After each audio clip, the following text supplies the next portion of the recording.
Feels great, Sena. Never hosted you before. Yeah. Watched you on several other networks.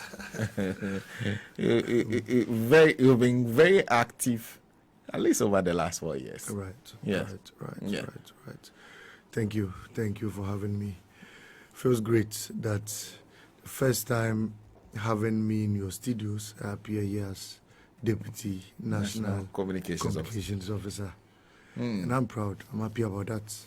That I have to interact with very gallant delegates, very gallant comrades out there as Deputy National Communications Officer. It's important to me because, speaking here will give the people a direction to what we must be looking out for as a party and what we expect of them. And so there are many out there. I made many friends on my campaign trail.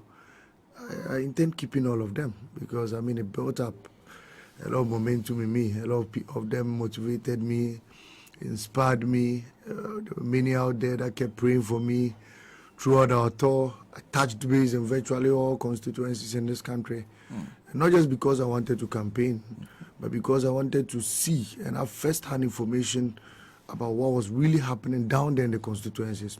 And today, I can tell you all routes that were constructed by President Mahama.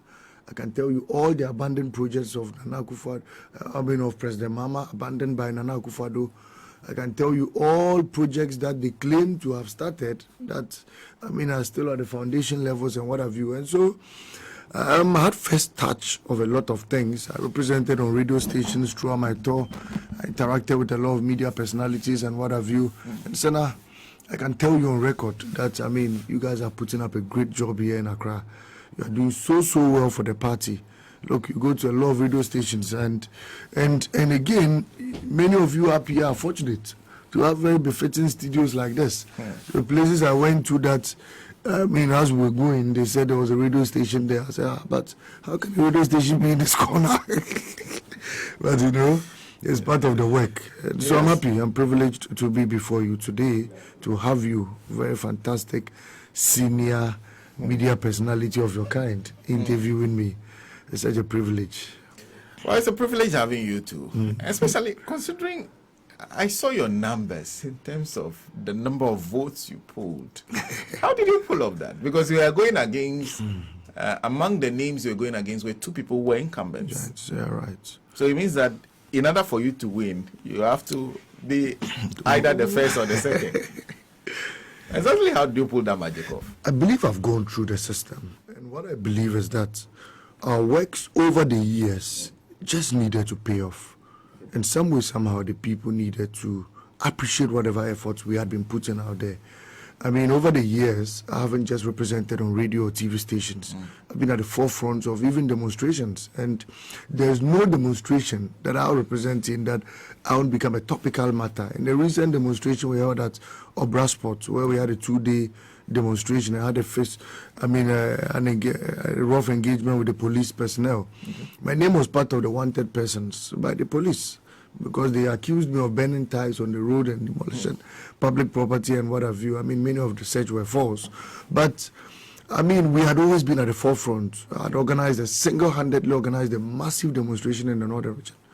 And so people monitored all these things. I remember on my campaign trail, a lot of people were asking where my stick was. I have this particular stick I usually hold on event days. I'm surprised you're not coming. No, I'm coming into a very calm environment, not a tense one. So a lot of people were asking me about it, and I was surprised that as far as I Contombra, so people knew I had a stick like that. And there were places I went to that for yams. I'm not a Supreme Court judge, but I had a lot of goats and yams given to me that I brought to Accra. And so if you need any during this Christmas festivities, you can pass by. A lot of people appreciated my efforts. People prayed for me. People just wished to see me there because I'd gone through the ranks. Among all of us, and that's what many people do not know. People see me as a very young man, but I've served the party in different portfolios. I started my political career as a serial caller even before I turned 18. I remember you're doing serial calling. Yes, massive serial calling. There was a time I called into a radio station. I blasted President Kufuor, and I remember one of the MPP panelists said they should ask me whether I have a voter's ID card. Me small boy, I call and I attack like that. But all those little things, I rose up through the constituency. I became a deputy Northern Regional Communications Officer. I moved into Savannah to become a substantive Savannah Regional Communications Officer. And all these regions I've served in, I mean, virtually were rural settings. But I managed to get my way through. I mean, as far as Savannah, you would admit that I was always a topical issue. In Accra here, I always held press conferences, press releases. There were lots of people who were wondering how I did it. I mean, I could hold a press conference today, and the next morning I'll be on TV3. I could hold a press conference today, that same evening I'll be on late news. And people, about how did you travel? I said, I did it. It's all in the interest of the party. I remember there were various walks in Ashanti region and party programs I participated in. Some in the Bono, some in the Ahafo region, and the rest. And it was all in the interest of the party. And so, serving as a regional officer, I partook in a lot of regional activities in other regions. I remember in the run-up to 2020 election, I came to Agbogloshi, and we had to speak to some of our party people in the local languages. And I remember when Ododio was heated up, Neil Ante was nearly ambushed.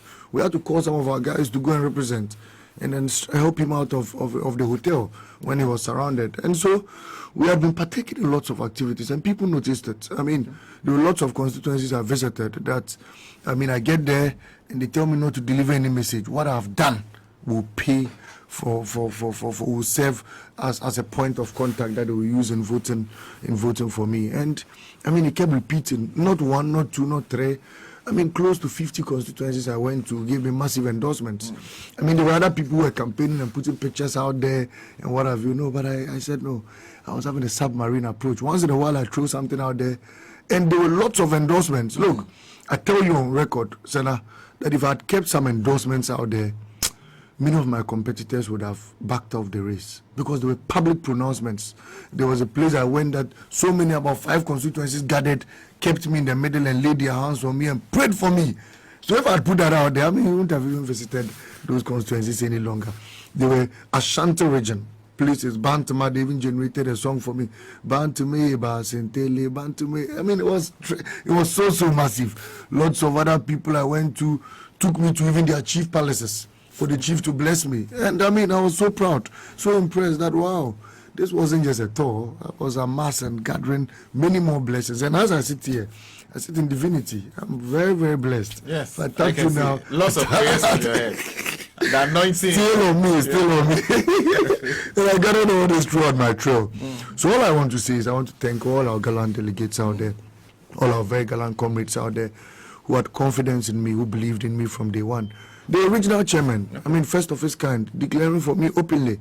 I mean, the Eastern Regional Chairman, Kevo declared for me openly days before the election, and even stated that I never called him, I haven't said anything to him, but he wanted to just declare for me. Of course, my regional chairman, Savannah, that's much normal. Upper East, regional, the whole region declared in a press release for me. Savannah declared in a press release. I mean, the regional communication officer for Central, Gabriela Tete, declared publicly for me. The Bono East regional communications officer declared publicly for me. Western North, I mean, lots of declarations publicly, even before the D-Day. And so mostly was because you're saying they knew what you had done. They knew what I had done, and they knew I was capable of doing. Okay. Yes, and I kept my policies across board. I went to the constituencies and I interacted with them. I mean, there were lots of places I went to that it was virtually a workshop that was being held because I kept my policies, they kept their policies, we mixed them, we pushed them, and right there in that hall, we could see us winning their seats for them by the policies we had put across board. I remember declaring Operation Stay in Dwaboso. And one thing I told them was, Operation Stay is going to, well, I took that inspiration from the population and housing, I mean, census. Okay. They have a policy that at 12 midnight, wherever you are, stay and be counted there. But I have a lot of our northern brothers who go back home to vote. And there are constituencies up north that we defeat the MPP by more than 15,000 votes. Yet you have more than 1,000 living Dwaboso back to the north to go and register and add on to it to make it 16,000. When we are losing the Dwaboso seat by about 500 votes. Meanwhile, those people stay in Dwaboso, work in Dwaboso, have married in Dwaboso, and they do everything in Dwaboso. But you do have the Dwaboso. That's Kovna Mintaka. No, I'm just using that as an example. That, I mean, I declared that there. I'm using that, not necessarily Dwaboso. Okay. But I'm only using that as a case study. Okay. Yes. So, I mean, we tend to have problems like that day in, day out. Let me use an example, a constituency like Oforikrom. I mean, you have lots of northern indigents there who go back to their constituencies to go and vote. One of the things I feel we should do is that wherever you are doing registration, stay there, register there, vote there. Okay. You would add up to our numbers. Because if you have over 5,000 people going back there and we're losing that seat with over 4,000 votes, if that 5,000 should stay there, win it and win their constituencies, they were still going to register in there and vote. And so that's Operation Stay. Okay. I feel that we'll go around there and sensitize the people. The people bought into it. They felt it was solid. The constituency chairman, in fact, testified that even some of their branch executives, during registration, they transfer their votes there and they go and vote there. Branch executives. Branch executives. They don't vote at the branch that they are executives. They vote now there, but when it's time for registration, they transfer their votes back home. So on election day, we have 9 branch executives who are supposed to man the polling station, but you go there, you find only 2. About 7 have gone back home to go and register. And it affects them. He keeps repeating that. That is why sometimes you hear of polling stations where we don't have polling agents. Okay. Or we don't have polling station executives. Okay. It's not that we don't have polling station executives, but all the executives have gone back to go and register. But on a normal day, you go there now, you find them, they will meet you, they will greet you, you interact. During elections, they go back. And so it's been challenging. And I identified a lot of such problems across so many communities, especially the mining sites, the cocoa sites, centers, and all that. You have our northern brothers coming there to work. And a lot of these people go back. Meanwhile, there are more than 5,000, 10,000 of them in there living in those communities. And so I feel that we can add on to our numbers by implementing an Operation Stay there. Okay. Another thing I brought on board was the fact that we couldn't rely our communication on only on-panel radio and TV. There were lots of other avenues we could use to reach out to the people. There was this example I cited, a psychographical, example where even America implemented it to attain victory for Barack Obama. One of the things they did in 2004 when Obama attempted contesting presidency, he wasn't a favorite, he lost woefully. But what his campaign team did was to implement a psychographical theory. All they did was simply, all movies that were acted from 2004 to 2008, they made a black man the president in those movies. And so whilst the white people watched such movies and fell in love with the black man in the movies, they fell in love with the black man in reality. And so the black man in the movie will fight for America, will fight for the White House, he will become the hero, he will save America, he will lift the flag of America up, and they continuously fell in love with black men in such movies. So when Obama emerged in 2008, they only translated the love they had for him in those movies into reality. And that was how Obama became the champion, the first black president of America. It was done through movies. It was implemented through that. Today, you and I, we believe that in Nigeria, we have communities that you have native doctors moving about and hitting their sticks around. It's not true. There's nothing of that sort in Nigeria. But we believe that because of the movies we watched. And that is how they through our subconscious mind, drew attention to believe, forced us to believe that is what happened there. In fact, through movies, we tend to believe that the most sweetest women were the fair women.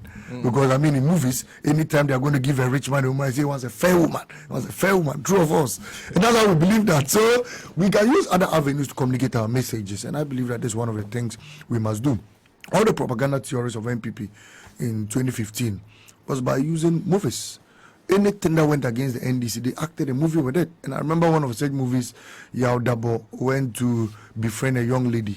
And when he went, the girl said she won't agree. He said, "Once I said yeah, and they obeda sumu. Ye na ye nti obia for no. Ye kana want ye be do mukania." This was how they made the people believe that Dumso was deliberate, and it wasn't a challenge that had been bestowed upon us. And so I believe we can use other avenues to reach out to the people. There are many people who go to their farms in the morning, they don't watch TV, they don't watch radio, but they have information centers. We must learn to utilize them. Whilst you have a boss who takes up the frontal approach, you must also take on the submarine approach, and you must reach out to the people. One of the things I'm going to do is to partake in a lot of community radio stations. I want to engage with the people. I want to listen to their concerns. I want to speak to them directly. I want to explain our manifesto promises to them and all the visions we have for them. I remember that in 2020, when our manifesto was drawn, for example, a policy like Okada Ye, it doesn't benefit the people of the Savannah region. And that's because in Savannah, we don't do Okada. Every household in Savannah region has a motorbike. So who are you going to pick from this